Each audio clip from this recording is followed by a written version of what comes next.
Hi everyone, it's Paula from Curly B, and in this video I am going to be telling you about my natural hair journey. So why I went natural and how I went natural, and just what the last 3 years and 10 months have been like for me. So why did I go natural? Well, for three main reasons really. Firstly, I wanted to show my children, but at the time I went natural, just my eldest daughter, a good example, and I wanted her to accept and be thankful for her own hair.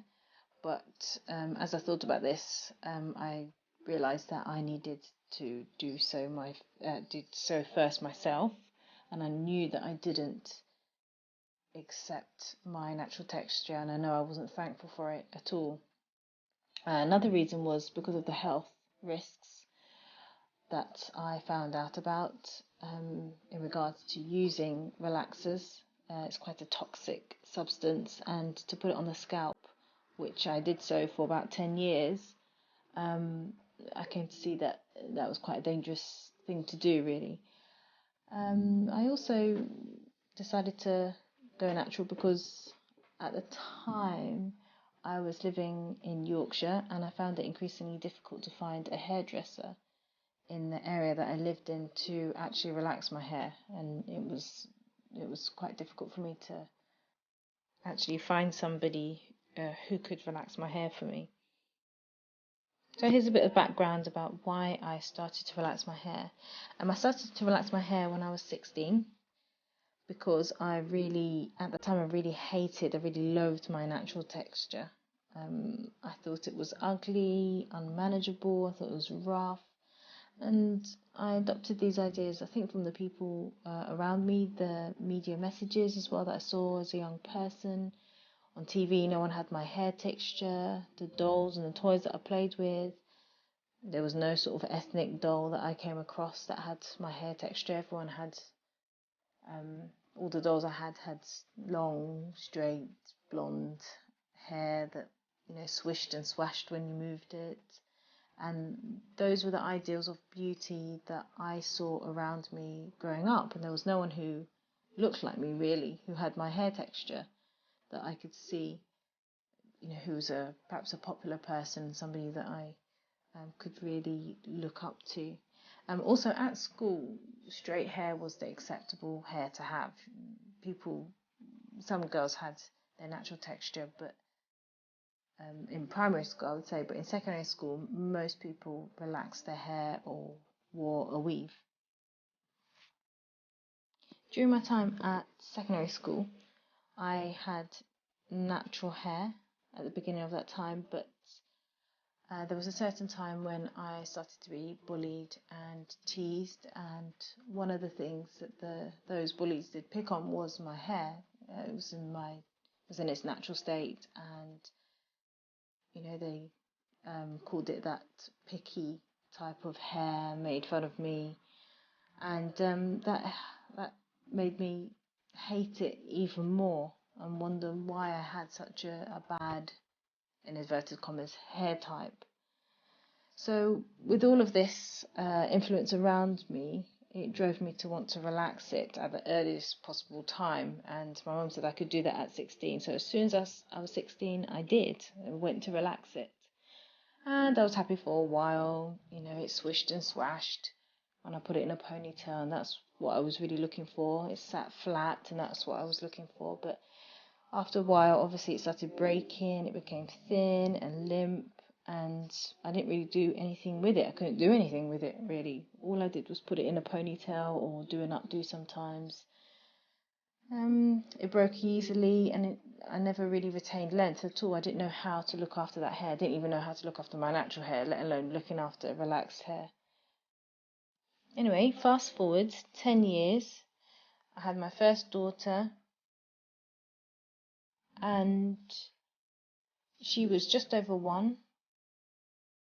And as I said before, I was finding it difficult to find a hairdresser when I was living in Yorkshire to relax my hair, and I was bored with my hair. I wasn't doing anything at all.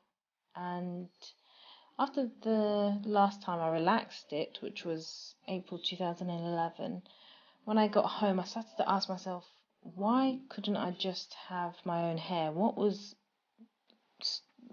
the matter with it? Why couldn't I just maintain my own hair? Why do I have to go and get it straightened, relaxed every 6 to 8 weeks? And I thought to myself, has God created a bad hair type, some defect hair type? And I thought, no, not at all.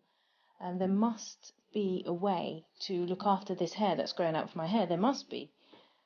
So I started to research that evening, and I just found a wealth of websites. I wish I hadn't gone to relax my hair that day.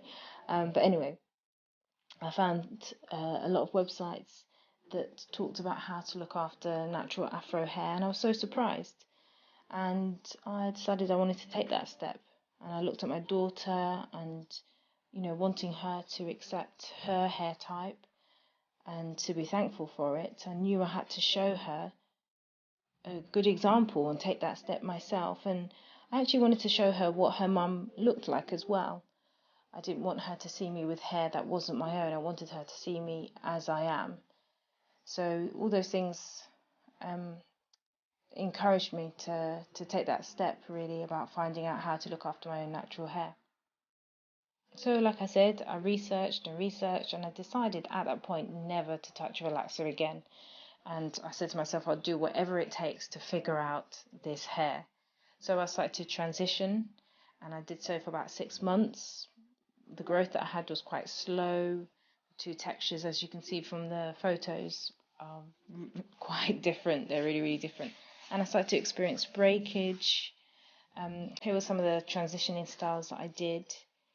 And really, it all got too much with those two different textures. I didn't know how to handle them, so I decided to big chop.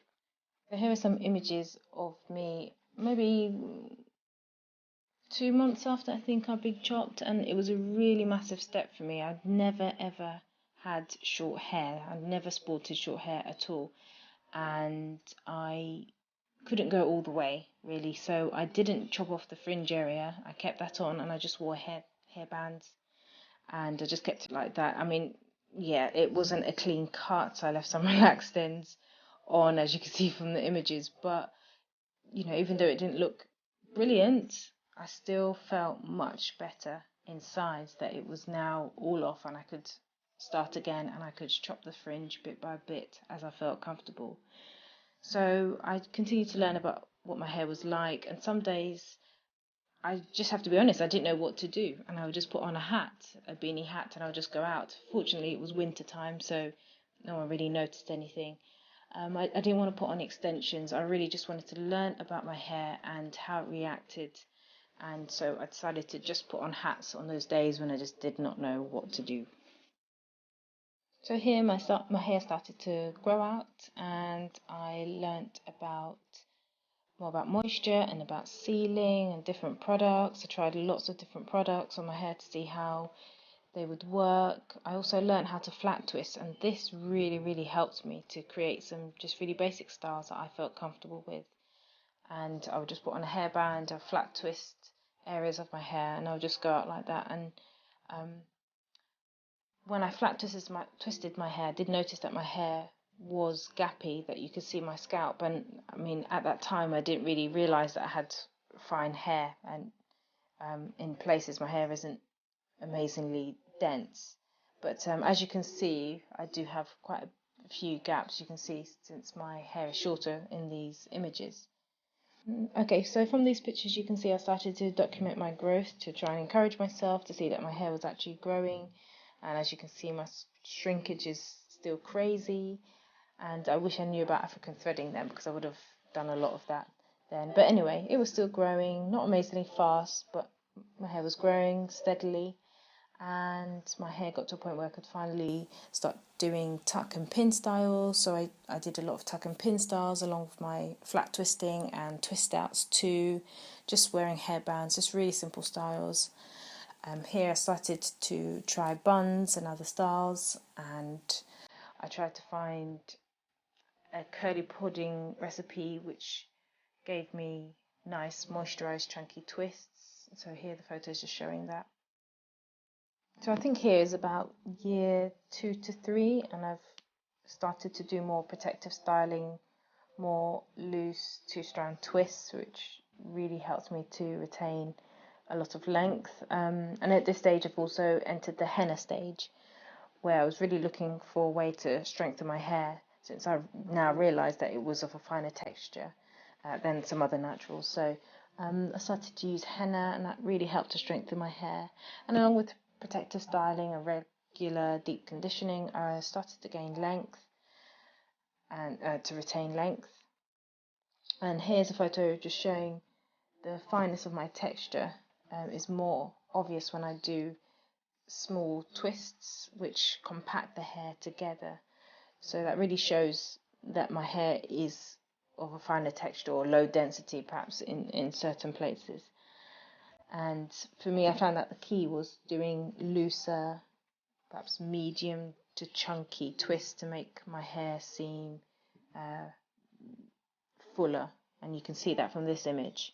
So year 3 to 4 has really been about simplifying my styling, trying to wear longer protective styles like buns, and more recently I've just been wearing some chunky plaits as well.